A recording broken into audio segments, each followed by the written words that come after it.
उलट बोलतीयस तू मला? हे पण शिकलीस? नाही म्हणजे मोठ्या जावेला उलट बोलायचं, तिला ऑर्डर सोडायची, हे संस्कार केलेत का तुझ्या आई बापांनी तुझ्यावर?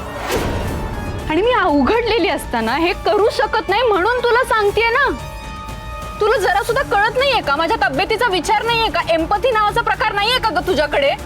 उर्मिला, काय झालं? एवढी का चिडलीस?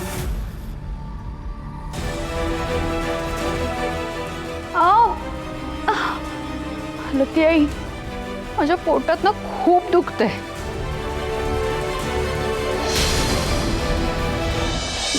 मला भूक लागली आहे आणि भुकेमुळे माझी चिडचिड होतीये. म्हणून मी हिला म्हणाले की प्लीज माझं ताट वाढून देतेस का ग राणी? तरी मलाच उलट बोलतीये. मला ऑर्डर सोडतीये, हे करा हे नका करू. मला सांगा, मी जर प्रेग्नेंट नसते तर हिची मदत घेतली असती का मी? मालती मॅडम, अहो असं काहीच झालं नव्हतं. मी फक्त त्यांना एवढंच म्हणाले की मी डबा घेऊन चालले इंद्रजित सरांसाठी.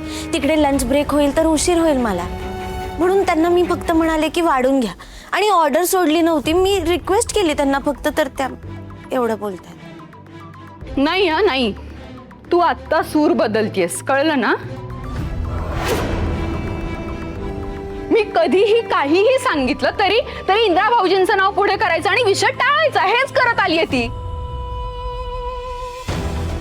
कुठलीच गोष्ट आतापर्यंत तिने ऐकून नाही घेतली, मला किंमत नाही दिली, सतत अपमान. या घरात हे सतत सहन करावं लागतंय मला. पण आता नाही करणार. मी ना तिकडे माहेरी होते, तेच बरं होतं. मी आत्ताच्या आत्ता शार्दूलला फोन करते आणि मला न्यायला यायला सांगते. 1 मिनिट. उर्मिला, अगं थांब, फोन ठेव आधी, फोन ठेव.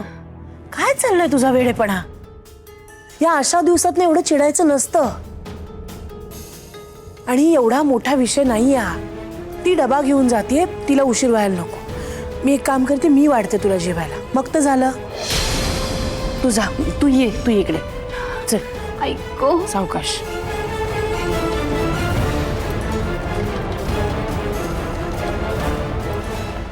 उर्मिलाच्या बोलण्याचं वाईट वाटून नको घेऊ.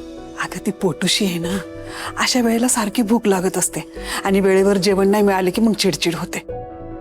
आता ती चिडून गेली, पण थोड्या वेळाने तू बघ परत येईल राणी राणी करत. वाईट नको वाटून घे. रत्नाई, मला काही माहित नाही का त्यांचा स्वभाव? मी काय आज ओळखते का त्यांना? मला चांगलं माहिती आहे सगळं. तुम्ही जाऊ द्या, वाढून द्या त्यांना. उगाच चिडचिड करतील त्या, नाहीतर. काळजी घ्या त्यांची. मी आलेच एवढा डबा देऊन. हा,